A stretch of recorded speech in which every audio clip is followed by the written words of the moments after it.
Bon, dans cette vidéo on va voir qu'est-ce que c'est un Can-Am Maverick et pourquoi prendre un Can-Am Maverick et pourquoi ne pas le prendre aussi.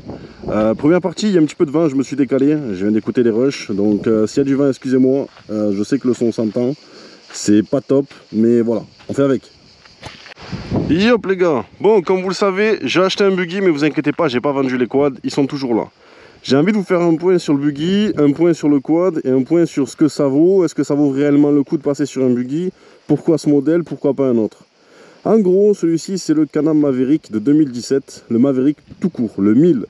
Il existe en version turbo, il fait 30 chevaux de plus, mais celui-ci on va dire qu'il fait déjà 101 chevaux de mémoire. Pourquoi pas passer sur le X3?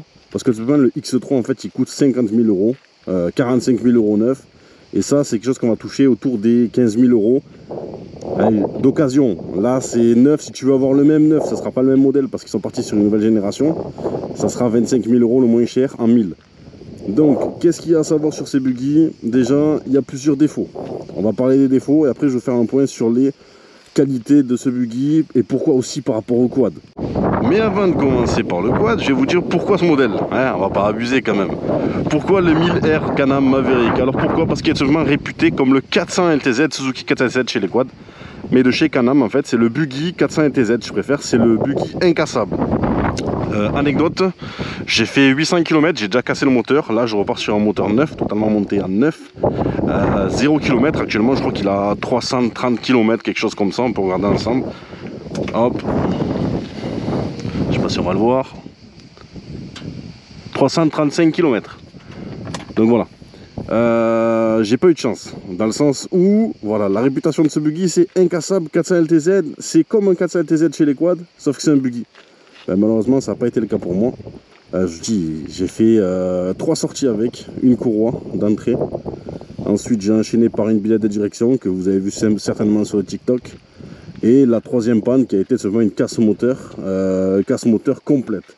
C'est-à-dire que c'était piston, vilo, des soupapes, l'écarter en deux, pompe à huile, pompe à eau, tout ce qui était dans le moteur en fait, est mort. Voilà pourquoi déjà je me suis orienté sur le Can-Am Maverick 1000R, XXC ou quoi que ce soit. Parce que voilà, déjà c'est niveau tarif, c'est pas cher. C'est 15 000 euros d'occasion. Bon, quand je dis c'est pas cher, c'est entre guillemets. 15 000 euros, c'est un gros budget. Mais pour un buggy, c'est pas cher. Tu trouveras pas des buggy ici. Tu vas trouver des C-Force, mais tu vas jamais trouver. Tu vas avoir des 100 chevaux, mais ça marchera jamais autant qu'un Can-Am Maverick. Can-Am, ça reste l'une des meilleures marques aux États-Unis. Le problème aussi en France, à l'heure actuelle, c'est trouver des pièces pour les Can-Am. C'est la mort, on va pas se mentir. Et les défauts, moi, je vais vous parler des défauts maintenant, parce qu'en fait, j'ai envie de vous en parler, vu que maintenant le moteur est neuf, j'ai rien à redire. Surchauffe de la courroie. Donc surchauffe de la courroie, tous les buggy en boîte automatique ont une courroie. Les courroies ils pètent assez souvent, chaque 1000 km, que ce soit chez Polaris, chez Can-Am, ça pète, ça fait que péter en fait. Deuxième point négatif de ce Can-Am Maverick, c'est une fois qu'il est chaud, et là on peut pas me dire c'est pas vrai, une fois qu'il est chaud, le Can-Am Maverick en fait il t'empêche de démarrer, tout simplement. Le démarreur va pas se lancer ou avoir du mal, je vais essayer là si tu veux. Bon. Tu peux pas redémarrer direct en fait. Si tu as roulé comme un porc, tu peux pas redémarrer direct. Tu es obligé d'attendre qu'il refroidisse, qu'il y ait moins de compression dans le moteur de façon à ce que ça redémarre. Tu vas me dire ouais, c'est ton démarreur qui est fatigué. Non, le démarreur a été changé. Tu vas me dire ouais, ta batterie elle est morte. Non, la batterie a été changée. La seule alternative qu'il y a, c'est de se promener avec un booster supplémentaire, un booster lithium, et de là qui va te faire, on va dire, forcer le démarrage. Après à tester avec des batteries lithium, mais batterie lithium de base, de toute façon il n'y a pas. Autre point négatif par rapport à la casse. Là il y a du vent, attends. J'ai plus le bumper avant parce que j'ai le collet qui m'a tiré un peu fort. Il m'a arraché le devant avec une sangle. Donc c'est pour ça qu'il est laid, mais de base il est un peu plus joli. Problème numéro 2, la chauffe. Mais bon, ça vient de la petite prépa du moins qu'on a fait. On a mis des pistons haute compression de façon à avoir quelque chose d'un peu plus sportif, j'ai envie de te dire. Donc j'ai remarqué que quand tu laisses le capot, l'habitacle il est hyper chaud. Genre il est chaud bouillant. Il n'y a qu'un siège, mais t'inquiète pas, il y a le deuxième, c'est juste que je viens d'aller le laver. Comme tu peux le voir, je l'ai mal lavé là-bas. Donc il y a bien 2 sièges, sur ça il n'y a pas de souci. Et voilà, l'air il s'engouffre ici. Et en fait tu as le moteur qui est central. Alors c'est ça aussi qui est bien sur ce buggy, c'est que le poids est totalement centré. Et ce qui est pas bien aussi, c'est le bruit. Oh là là là là. Comme je suis en train de te dire, en fait, c'est que là, tu as un siège. Là, tu as le moteur. Quand je dis tu as le moteur, ici, tu as le moteur, ici, tu as la boîte de vitesse. Et ici, tu as le pont. C'est-à-dire que tu as du bruit de moteur, tu as du bruit de la boîte et tu as du bruit du différentiel. Niveau bruit, c'est horrible. Il faut rouler avec un casque. Tu es obligé. Et de toute façon, même sur tous les stickers qu'il y a là, comme tu peux voir, je sais pas où c'est que c'est écrit, mais il y a écrit en gros obligation de mettre un casque. Je crois que c'est là, tu vois. C'est à l'envers, je sais, mais bon. Voilà, ils disent bien, ils préconisent bien un casque anti-bruit. Donc au début, moi j'avais vu des personnes un peu plus âgées que moi, on va dire, de la cinquantaine,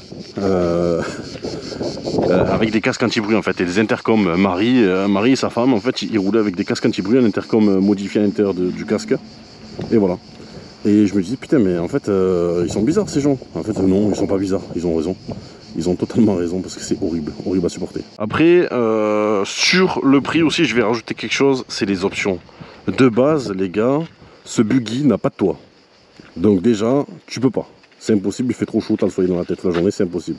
De base, ce buggy n'a pas de porte. Le toit, 400 balles. Les portes, 500 balles. Donc j'en reviens. Il n'a pas de top case. Un top case d'origine, style d'origine propre, c'est dans les 400-500 balles. C'est-à-dire que rien qu'en option, tu t'achètes un buggy qui vaut quand même 25 000 balles d'origine, tu vas rajouter 3 000 € d'option. Tu vois, les grab bars sur le Teco, bah, tu es obligé de l'avoir, sinon tu vas le manger ton buggy. C'est pas possible. Les protections de triangle, c'est pas comme un quad. Les protections de triangle sur un quad, là, ce que tu vois là, au début, tu vas le payer quoi. Sur un quad, c'est 100 balles, gauche-droite. Là, t'en as pour 300 balles. La semelle de protection, 1000 € sur un buggy. 1000 € les gars. Donc voilà, le buggy, il y a un plaisir, le quad, il y a un plaisir. Je vais pas dire que le buggy, c'est mieux. Je vais pas dire que le quad, c'est mieux. C'est deux mondes à part. C'est-à-dire qu'un buggy, tu vas rouler pendant 4 heures d'affilée sans problème. Tu vas pouvoir te la donner. Tu vas pas être fatigué. En quad, tu vas rouler demi-heure comme un fou mongol. Tu vas être mort, séché. Donc c'est deux trucs différents. En frais, je vais rajouter ça aussi. En frais sur le buggy, tu as aussi les joints différentiels, les cardans. Un cardan à gauche, un cardan à droite, un cardan à l'arrière, un cardan de l'autre côté. Un cardan principal pour l'avant, un cardan principal pour l'arrière. Tout ça, ben, c'est des pièces qui vont s'user et qui coûtent un bras. Un cardan avant, 160 €, 160 €, c'est plus cher qu'une voiture, c'est 2 fois plus cher qu'une voiture. Cardan central, c'est 300 balles. Le différentiel, c'est à coût de 1500 balles. Après, c'est des joints, tu as des roulements à changer, etc. Mais voilà, c'est des frais. Si tu fais attention, si tu fais bien tes vidanges, etc., c'est quelque chose qui va pas te revenir cher. En tout cas, à l'heure actuelle, j'ai envie de te dire, moi, voilà, je fais ce qui est préconisé, c'est-à-dire que chaque 1000 bornes, il faut faire les vidanges. Ben, je fais les vidanges de pont. À l'heure actuelle, j'ai pas fait les vidanges parce que j'ai pas encore fait les 1000 bornes, mais je suis déjà à 300 bornes, tu vois. Donc voilà, 300 bornes. Bon, moi je pense que après ça, après un petit peu le pourquoi, plus ou moins, on va faire un petit tour. Donc je vous laisse avec ces belles images, ces belles explications. Merci en tout cas, laissez un petit pouce et on s'y en joue. Bon les gars, nous voilà au volant. Il est un petit peu chaud, comme tu peux le voir. Ce qui est intéressant aussi, c'est que tu as plusieurs modes. Le mode éco ou le mode sport. Bon, tu sais très bien comment je vais rouler. Option aussi à rajouter très importante, c'est le ventilateur. Pour la courroie, quand tu vas taper dedans, bon là je vais pas taper dedans direct, mais pas loin. Hop, hop, allez on va tester ça. Je suis en propulsion, comme d'habitude, tu vas sur le compteur, propulsion, non tu m'as pas été. Bon, je suis en propulsion. Donc ça fait beaucoup de bruit, je vais mettre mes lunettes. Ça fait vraiment beaucoup de bruit, ça fait un moment que je suis pas venu ici. Donc je vais faire attention, de façon à vous montrer un petit peu quand même. Hop, hop, hop, hop. Allez, c'est parti.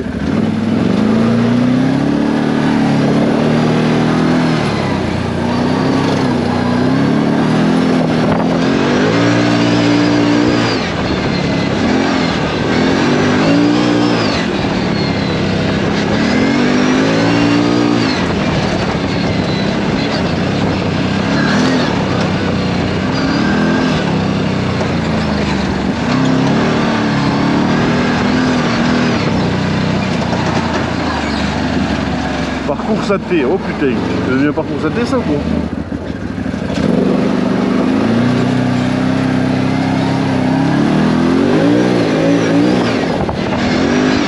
Ah ça a le démo hein.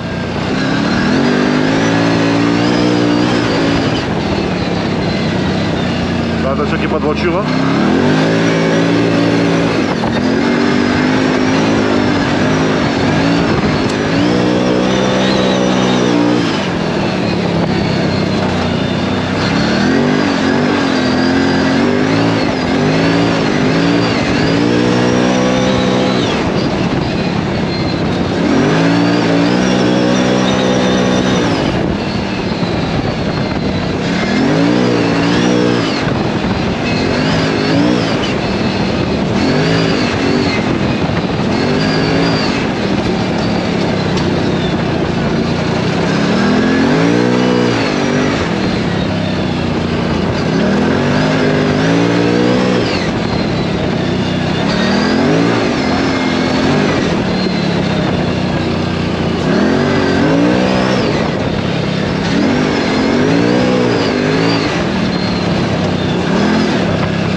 détente, en détente.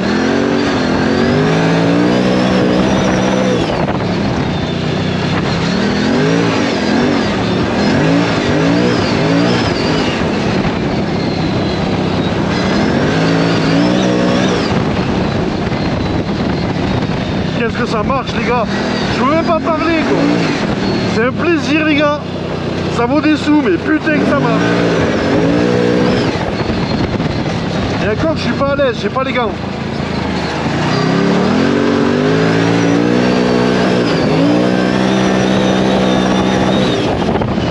Oh là là là là là là là là là là là là là.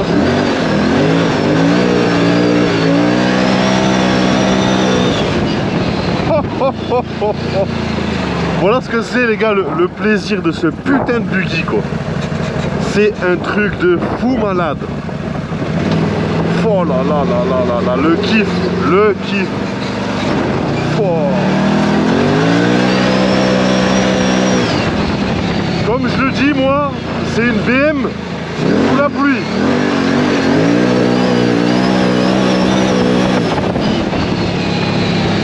Oh là là là là là là là là là là là.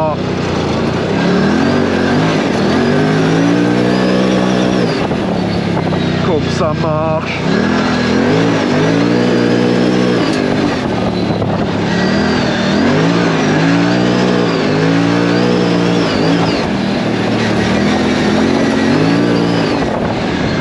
C'est qu'il y avait des gens ici, je roule doucement.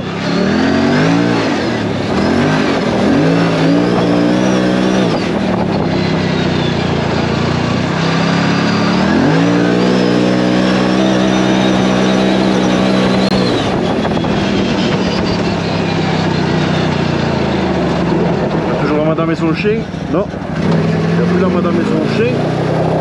Je vais tenter quelque chose, j'ai peur de me retourner, j'espère que je vais pas me retourner. Honnêtement, vu la terre qu'il y a, je le sens pas.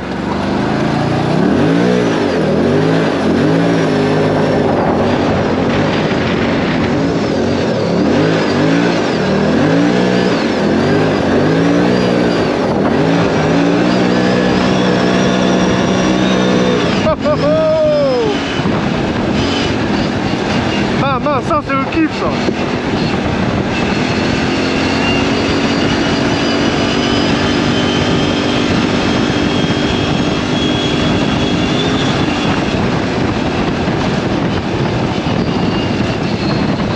Allez, je sais qu'il y avait un gars en vélo, je fais attention.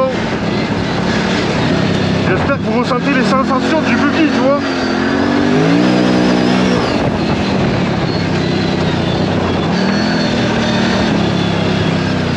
J'ai peur du vélo les gars.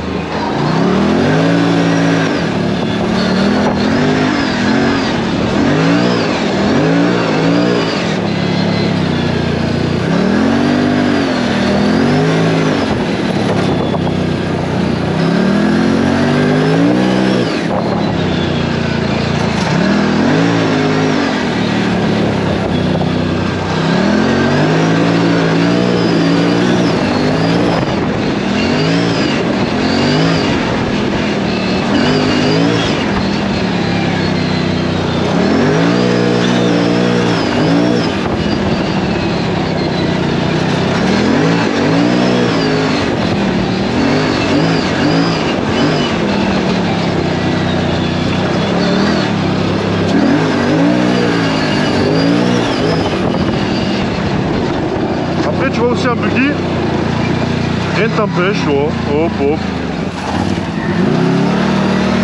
Nos limites.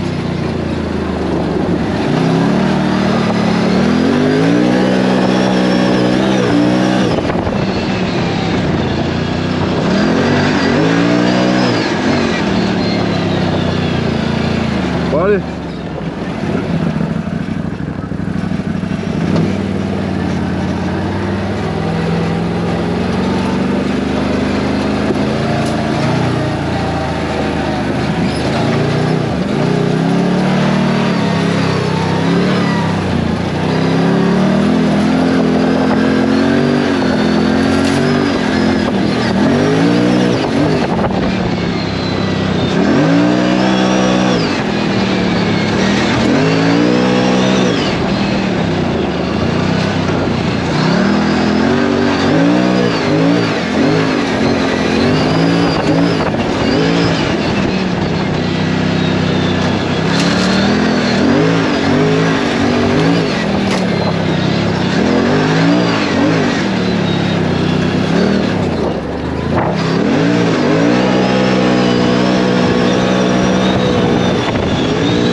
sur un buggy.